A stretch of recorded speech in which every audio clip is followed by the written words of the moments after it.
Moya Mega na joke. I be maka culture.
This year's cultural carnival is going to be a very prominent one to the glory of God. Akebuku Cultural Carnival. A winning Ketikano Kananine. Okabobrune Windows of Chalime. A man can eat it, but for now, Akebunke Kakin Kendakebubu. I say Adalo. Just like Kowetumju, Kwomaka, the founder, Honorable Ilo Abuti Anago, Ilo General, Iwe Umbo Korobia, I say Adalo. I Kenegi. We're not supposing I say the chairman of the Cultural Carnival. Honorable Shinkado Aina Segeda Paine Kenunu, and all the executive members, the organizers, the people that made it happen, we actually appreciate all of you to the glory of God. Aina Kenonya Abuna. Honorable Chief Sonny Naman. Aina Kenegi. Chief. I call, God bless you, God bless you. Your presence here to the glory of God. And then you also the Amata Presido. Aina Sagadala. Aina Kelegi. Aina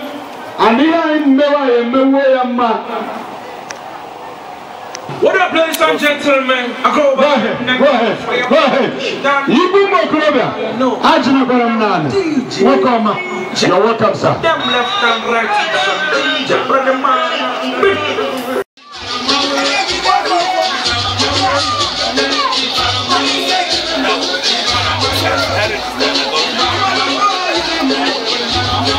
I think I'm down on a canopy at the bar. I know young chicken. I can open deep for Ghana.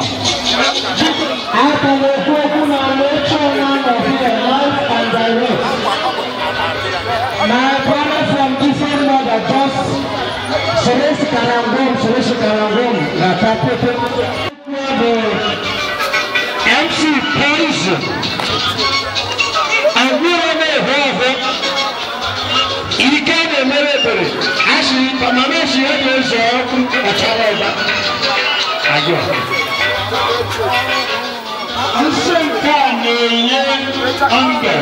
CEO Macro Wine.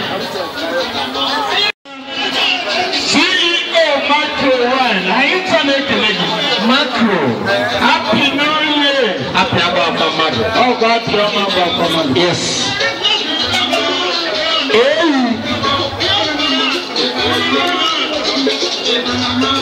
Good afternoon. Afam Buwada Ijoma Njene.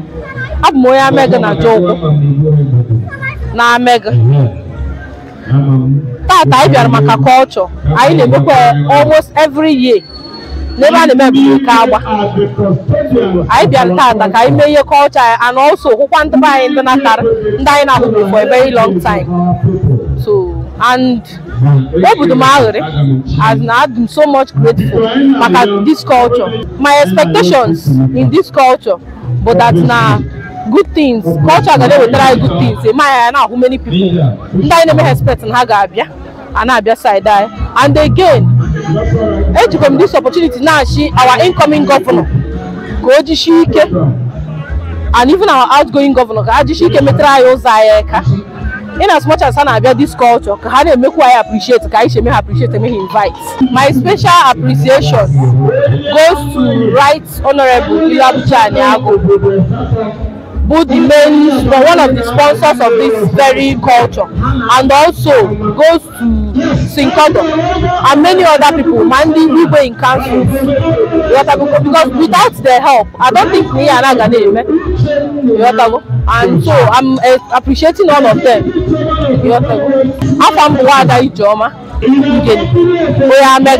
Executive Chairman of Sultan West Government, Right Honorable Uchenna Oji, I am saying now. Honorable Chief Uchemechi, Mayor is Mayor. Yes, sir. Mayor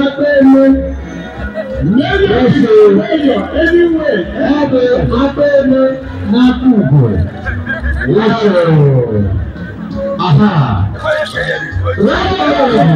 Uchenna is Mayor. Mayor, if you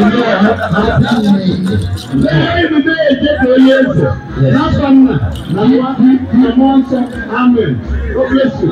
You're welcome, sir. Mayor is mayor anywhere. Yes, sir. God bless you.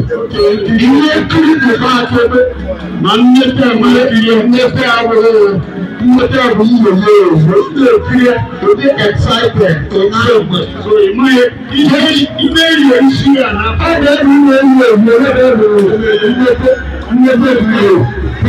What have you to say?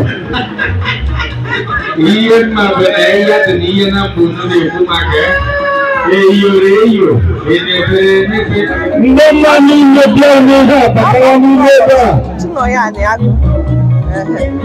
ebe anyị nọ kịta abụ onye akebugu maka anaghị emepụsisi anụ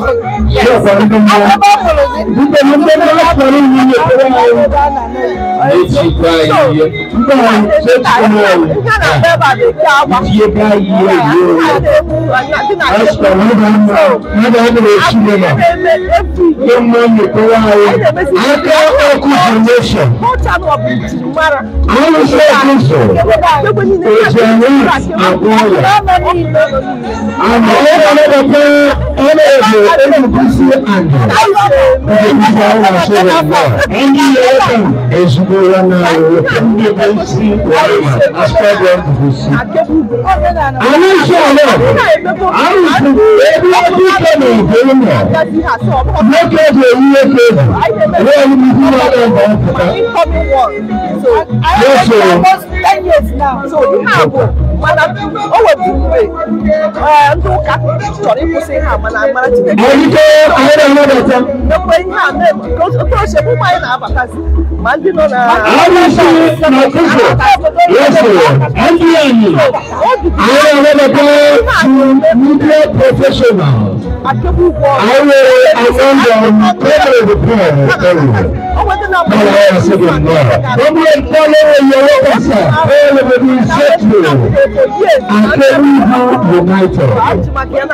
You can see with the president and the assistant secretary.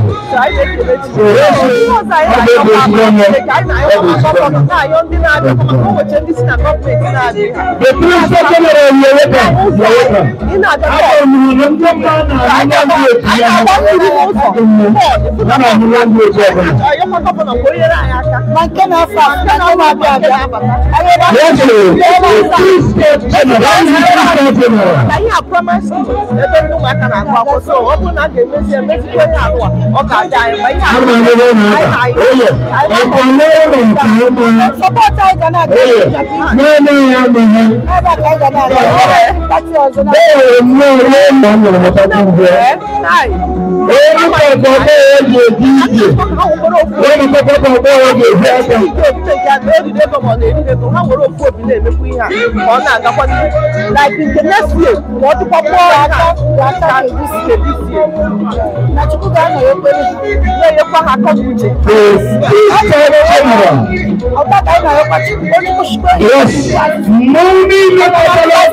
In terms of media and publicity, Yes, we must lose it in Anka.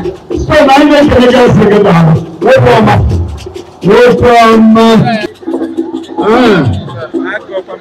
Sacks of potatoes. You see? Yes, sir.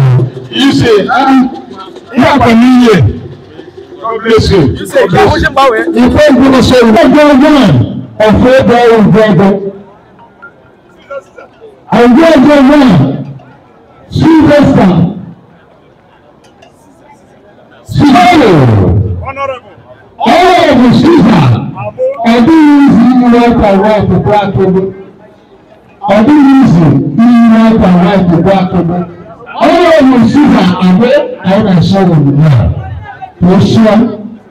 Because another is not meant to be able to provide a clear. We can't never provide a table. It's just this time. On the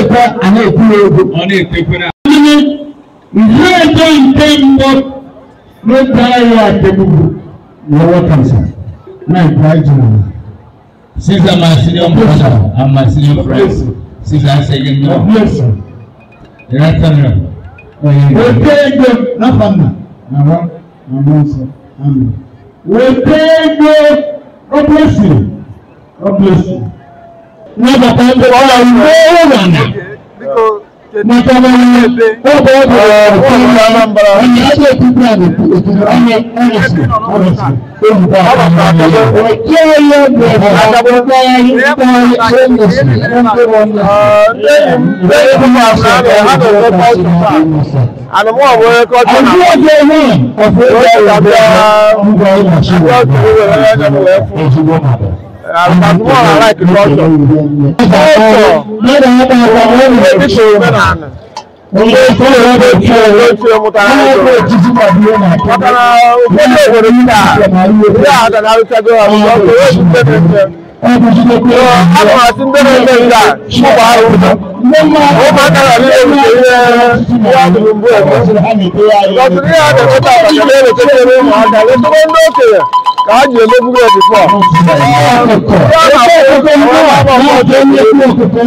And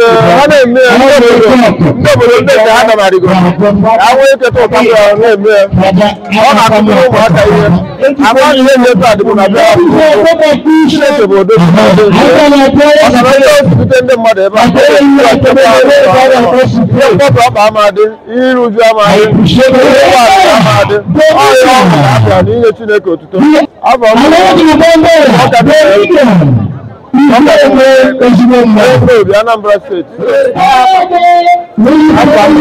Chinemeze. Afobara.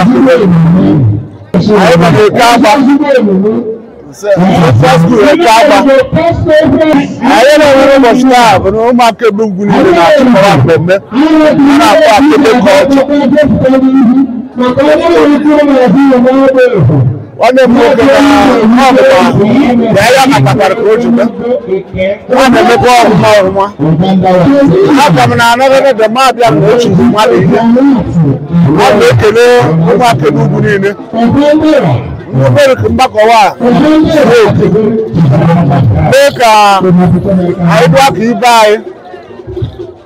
it's not about the culture. I don't think I the culture. We're not in the buy. That's good for it. In America, now, Jesus. I'm from the Chief Chinemeze, one of Obara Autonomous Community. And I'll get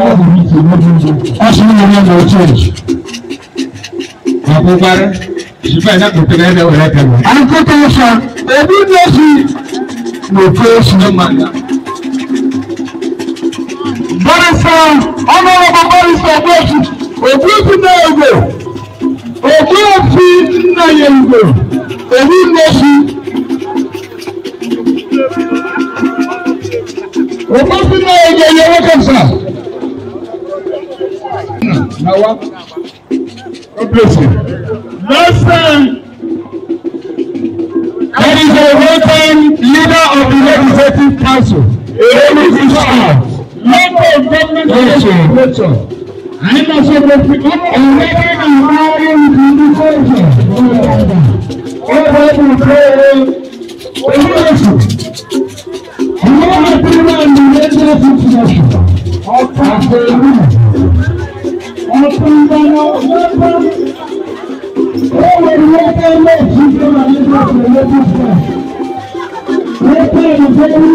very articulate and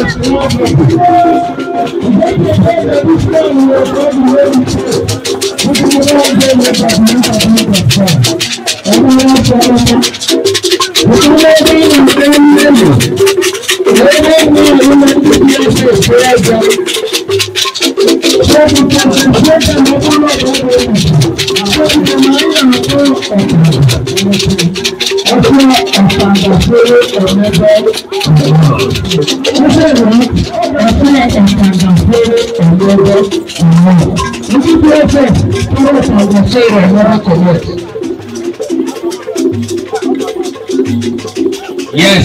You can read about it to school.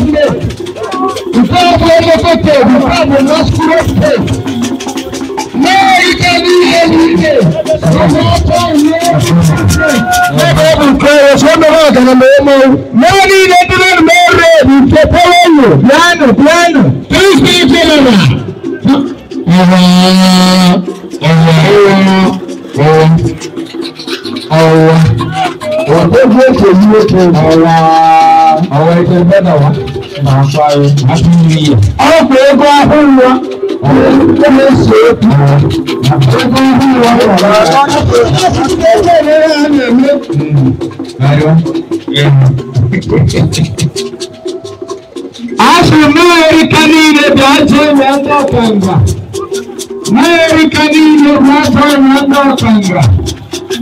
Yes, I look like what country?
Mani nebrareka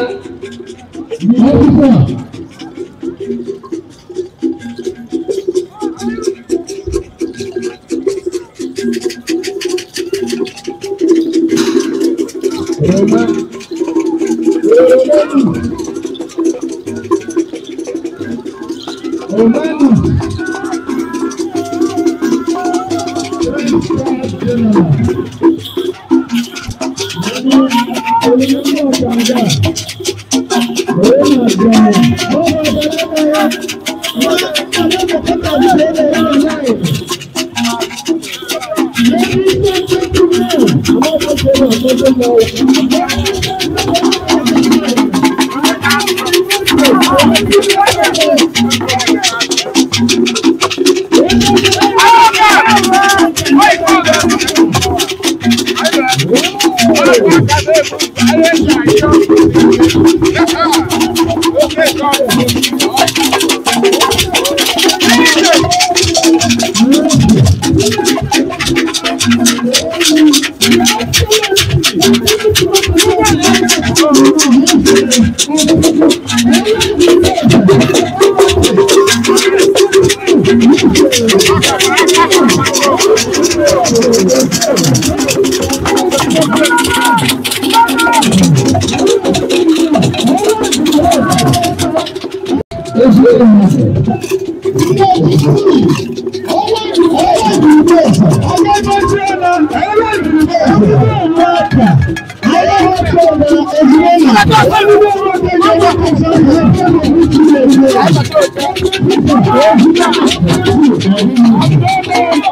Yes.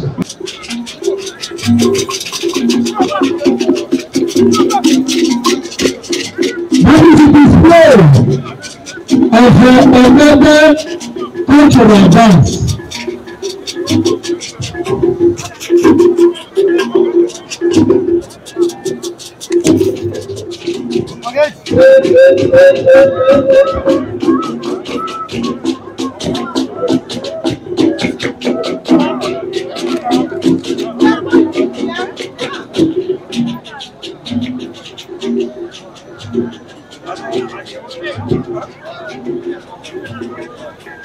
That is the southeast president of the time. So what I mean, I don't show you.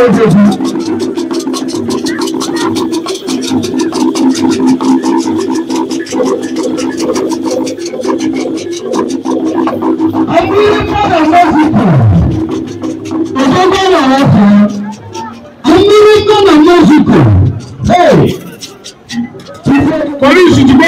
the moment arrest. Okay, I'm not salute. Okay. Okay, mash. So Nigeria moment arrest. Ile ke hulo je ko je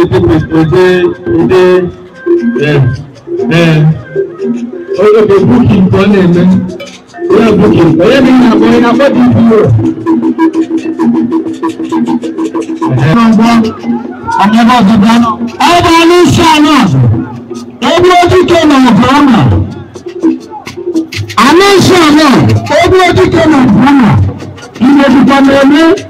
I just got the presence of the CEA, Ukraine Oil and Gas.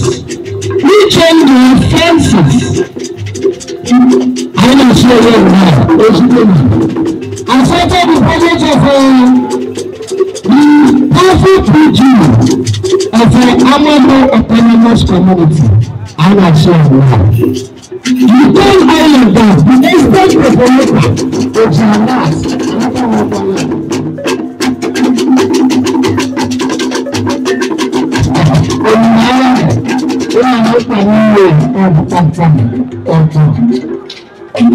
In charge of masquerade, everything in trade.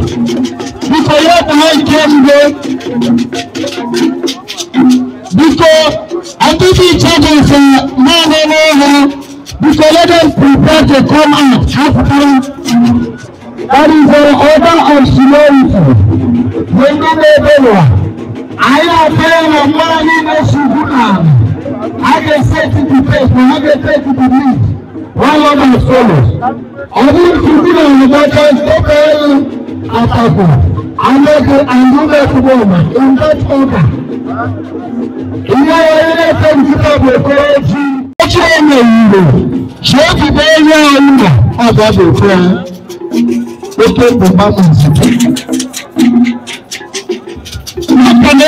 In the next year, I got a man, among the sons of Mepper.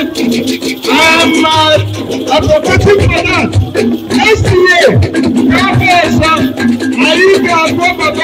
a man, no purpose. Even the professional man from the road. What was I being so low? You look at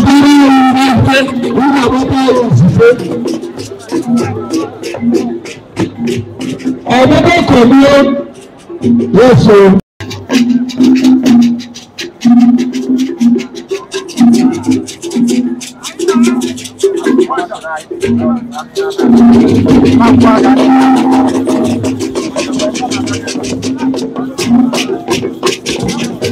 I think that I know that I will not appreciate the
That is the honor of representing our people who were one in the Canada Scope Government Chamber. Thank you for coming, sir. Welcome. Our member Canada one day display. hearing you. Yes. Shemo kwa sasa leo. Shani tatani amata. Makania ya shawe sample kwa mabechi. Ogo go shubia uneji.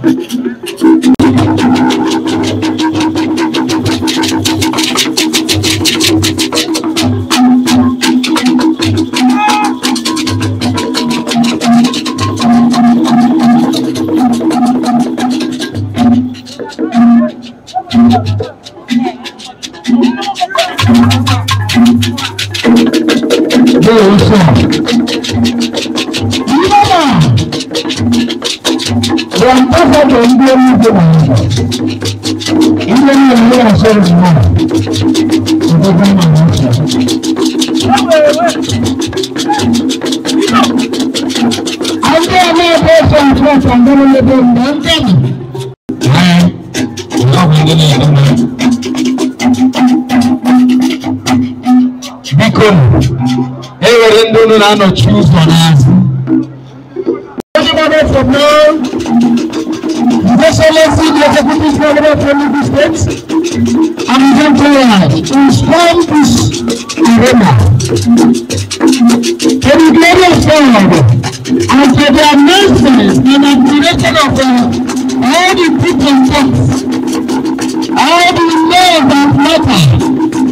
Now, today, our community. Very good state. I come to you now. Actually, the man planning of the election was our shop. Honorable, open now. Election came in now. Election came in now. Honorable, if you present, on your election, open now. Open, honorable.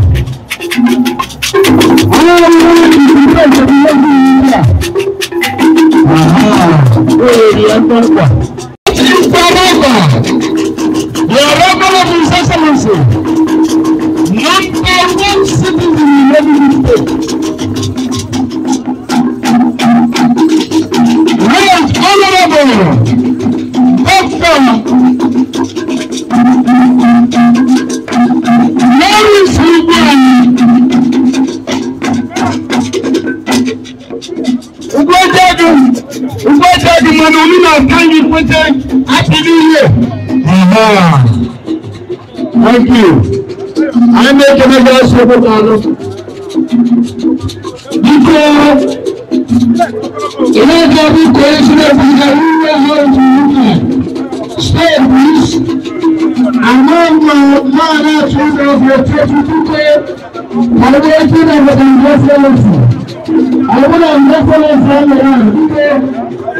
I want to please can you assist me? Never wait so that I'm just electing the president. And because I'm just electing, I'm coming out from this already.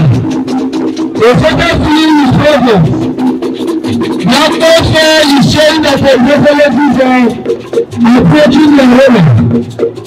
But I'm just electing the women and man everyone after you. Our personalities, the top government officials, in their members, is gearing up to welcome His Excellency to have a handshake with you, because it is not easy for His Excellency to discomfort himself from his comfort zone to be here. However, as His Excellency, the Executive Governor of Enugu State, raised all of the Dr. Lewis Isaiah Lewis, exchanging plea takings. Yes, sir. We would like to together the national anthem so that we give us a good prayer. In the His Excellency, in the usual way, is going down, having a handshake. Expect us to know that we have on our list the newest national president of the National Welfare Association. Now we go salute to another time His Excellency. Russia.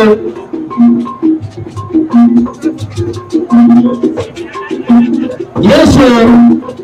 His Excellency very well, but I'm presenting our people.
Chineke anyị na-ekele gị maka arụ isi ike na ndụ nke inyere anyị. Ọ bụ site na mmasị ka anyị wee dị ndụ n'ala ndị dị ndụ n'ụbọchị taa wee bụ ụbọchị nke ịbụọ n'arọ 2023. Chineke ọ gwabeghị ya. Anyị sị gị nara ekele na arapụ niile n'aha Jizọs. Onye igwe nke ịtọ anyị na-ekelekwa ezi n'isi odibo ojiwe kwara ngwa n'Enugu steeti. His Excellency Right Honorable Ifeanyi Chukwugwuanyi, onye nke nọ n'etiti anyị n'oge ahụ dị ka nke a. Chineke ị na-ebi ya na-eche mgbe niile n'ogogo ọnọdụ ya. Chineke mgbe ọbụla ọ bịara obodo a ị na-eme ka ọ bịa n'udo ma nakwa n'udo. Anyị na-anakwazi etinye gị aka n'ụbọchị taa na-asị ndị ka ọ bịara na ọ ga-anakwa n'udo mgbe ọ ga-ana. Chineke n'obodo anyị a ị ga-agọzi obodo a adị nke ime n'igwe. Mmemme anyị na-eme n'ụbọchị taa bụ iji wee mee ka ụbọchị a ka ndị mmadụ gbara ya ha Krismas na nwunye. Ya mere anyị na-asị ihe niile a ga-eme ebe a ya lara ntị n'aka na-asị ka ọ gara nke ọma n'aha Jizọs Kraịst bụ Onyenwe anyị. Àdúgbò ilé ìjọba ọ̀pọ̀ ilé ìjọba ọ̀jì. Ọwọ́ ìwé ìwéjì òkòrò ìṣòwò ilé ọ̀jì. Àyíká gbọ́dọ̀ ní ọ̀jì. Ebeleze ọ̀jì àyàkùkù náà bẹ́tẹ̀ ìjìjì. Wọ́n jà rẹ́sìkì àwọn rẹ́sìkì náà fún protocol ọ̀jì.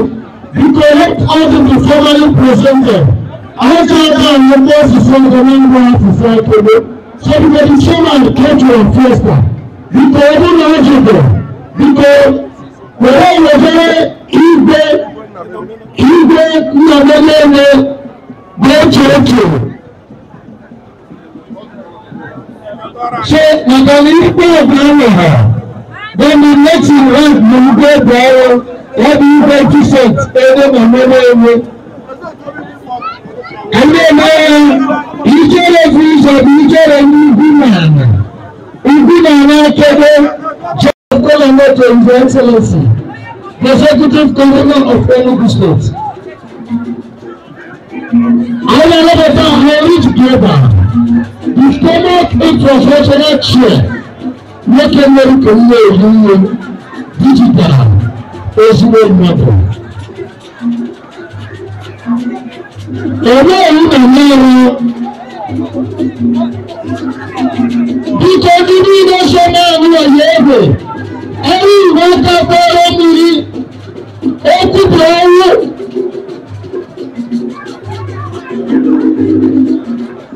Agara eme nke na ha chọrọ nna ha fọwọ́ line. Bíkọ́ ndị na-abara efu ọmụ eme problem.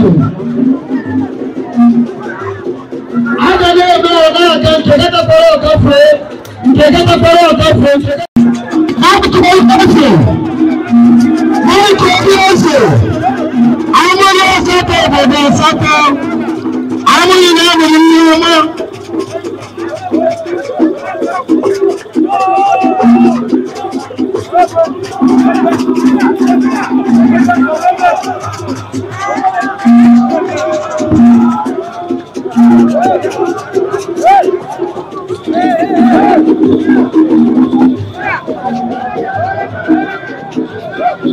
Where's your bed? Your bed's on here. Oh, yeah.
It's a day that is marked out for display of our cultural activities. Before I continue, let me first of all thank the Almighty God for life. Because life is the greatest gift we have on earth. So thank God.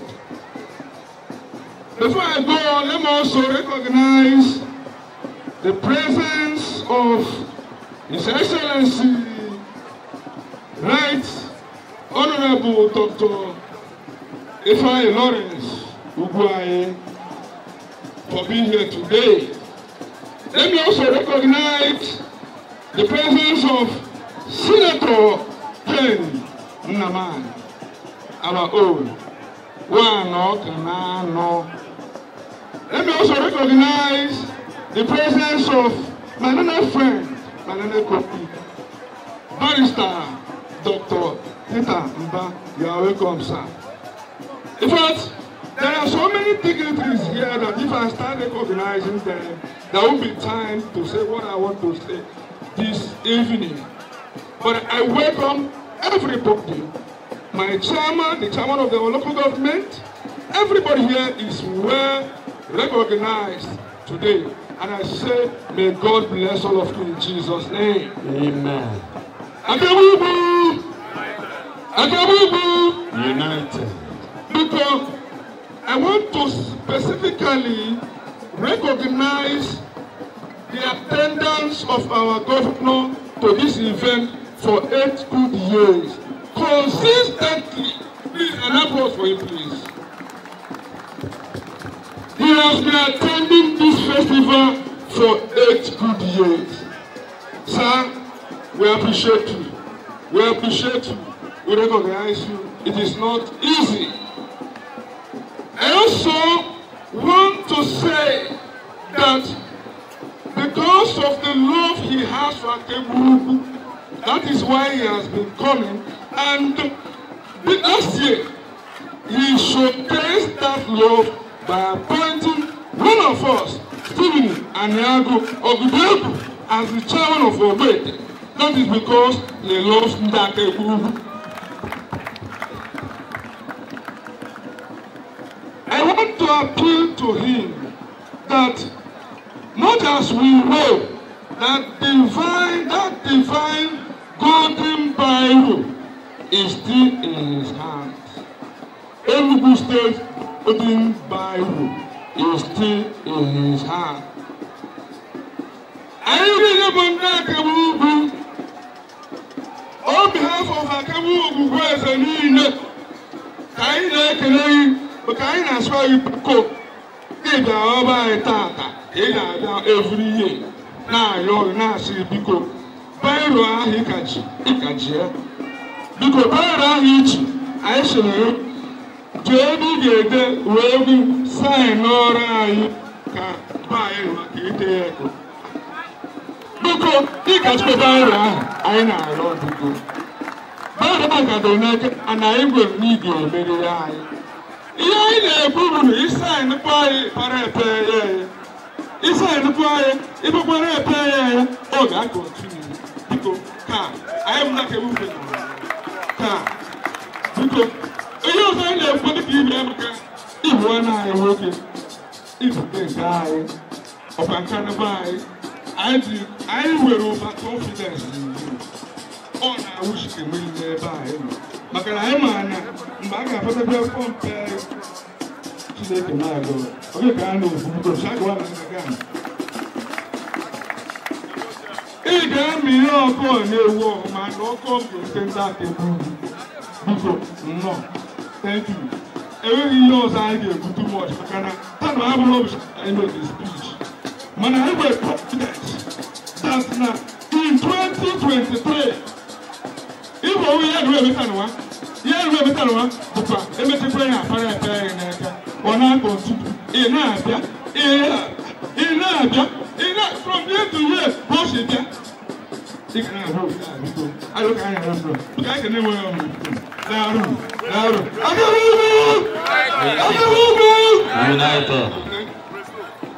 Thank you. That's the speech, humble speech of the president.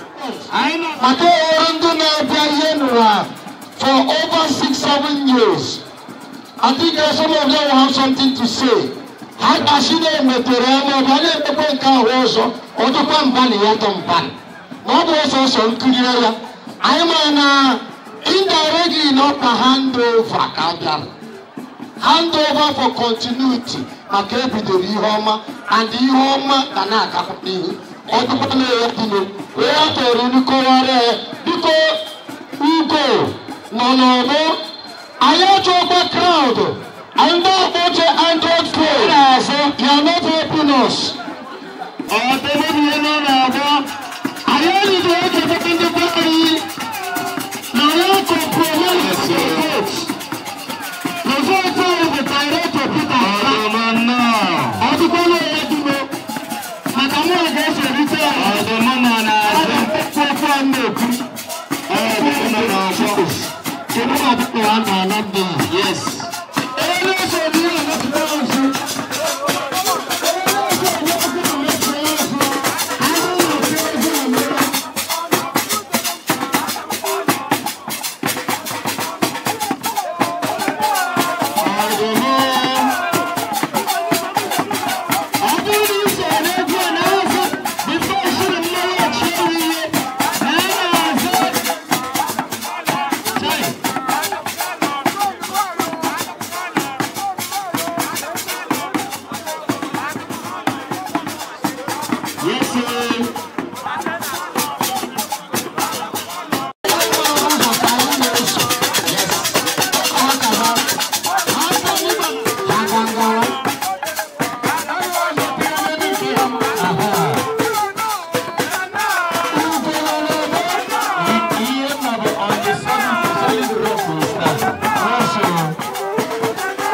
and his deputy.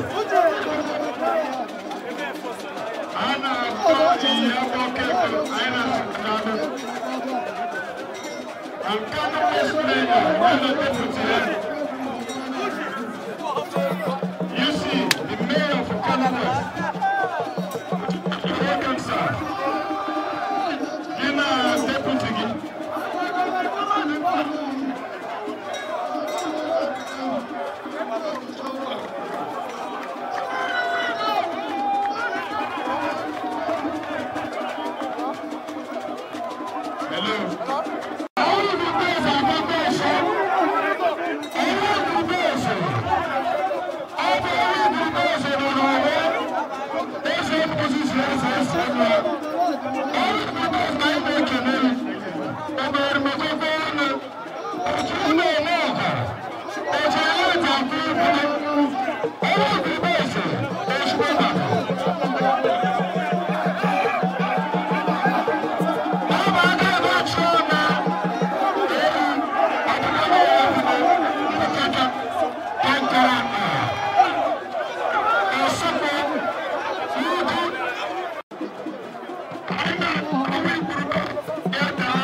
Our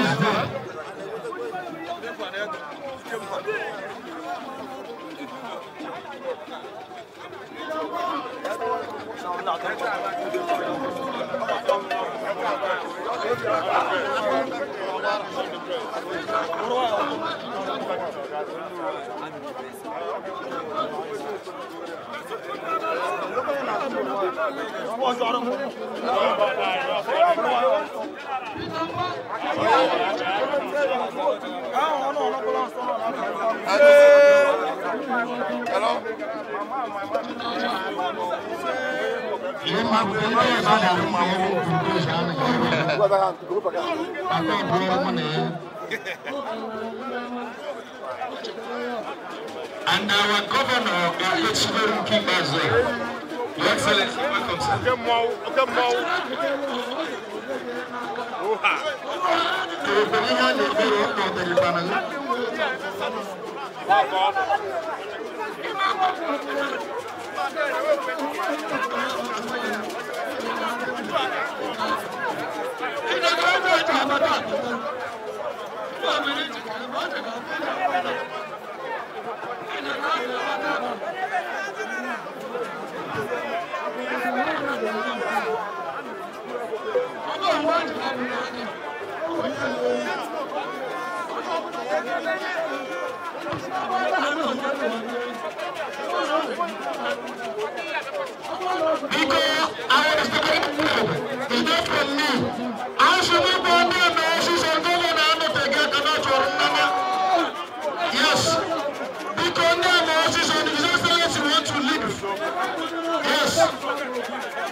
I don't want to see anyone.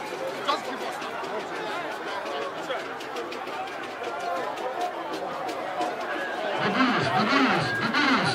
Join, boys! Make way! Join! Make way, boys! Join! Join, boys!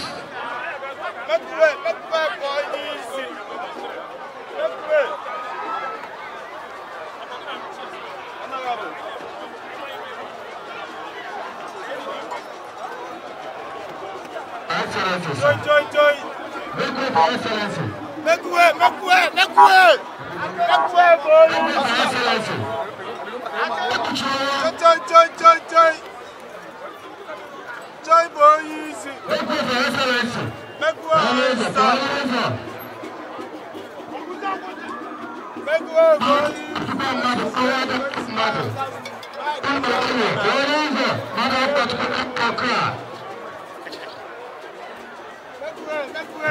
Yes, sir.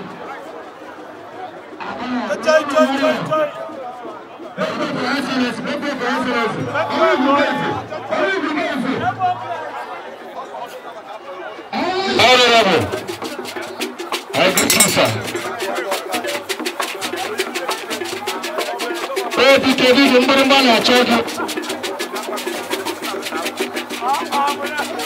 Baby, My Excellency, somebody more keen or you go to one of that. God bless you. Smoke on the local, we're going to introduce you.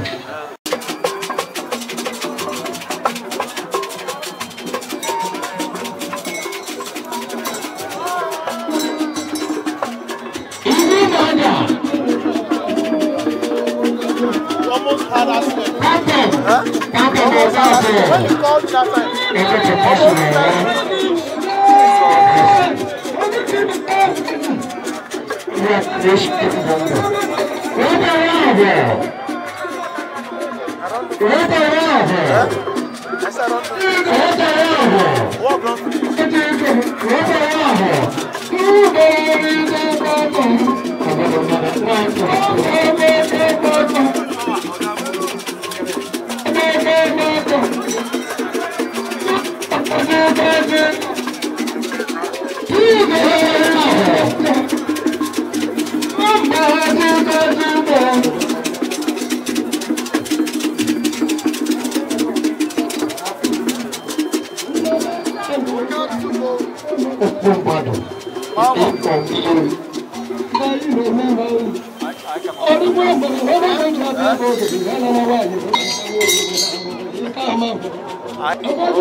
people were making inquiries on how to get